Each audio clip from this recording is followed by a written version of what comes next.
Good morning అండి. Welcome to our channel. ఇక్కడ మేము చోలే కర్రీ చేయబోతున్నాము. ఇందులో ఈ స్పూన్ తోటి ఆయిల్ 2 times వేసారు, ఆనియన్స్, తర్వాత 2 బిర్యానీ ఆకులు కొంచెం ఫ్రై అవ్వాలి, మంచిగా కలుపుకోవాలి. పక్కన ఇలా టమాటోస్ కట్ చేసి పెట్టుకోవాలి.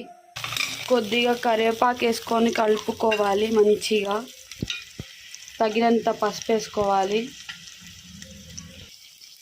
తగినంత అల్లం వెల్లుల్లి పేస్ట్, టమాటోస్ కట్ చేసుకున్న టమాటోస్ వేసుకోవాలి.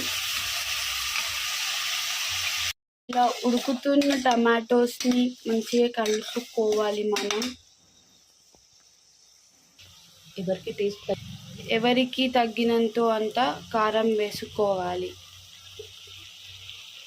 రుచికి సరిపడిన సాల్ట్, రుచికి సరిపడిన కాస్తంత ధనియా పౌడర్,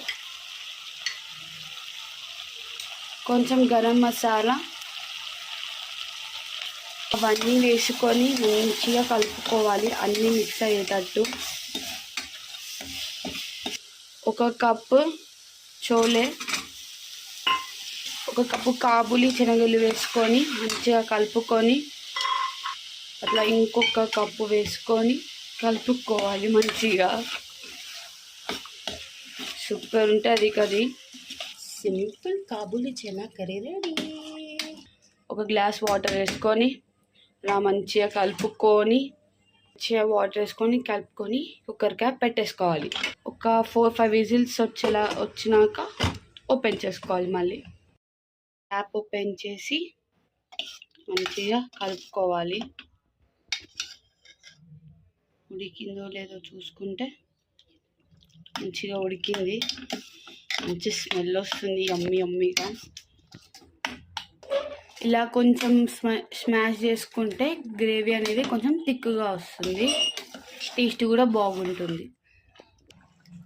కొత్తిమీర పైన మంచి ఫ్లేవర్ వస్తుంది. కొత్తిమీర వేసుకుంటే ఎంత ఎక్కువ వేసుకుంటే అంత బాగుంటుంది. మా ఇంట్లో కొత్తిమీర ఎక్కువ ఉంటే అందరికి చాలా ఇష్టం. ఫైనల్గా అవర్ కర్రీ ఈజ్ రెడీ. దీనికి కాంబినేషన్గా పూరి అయినా చపాతీ అయినా యమ్మీగా ఉంటుంది. Thank you.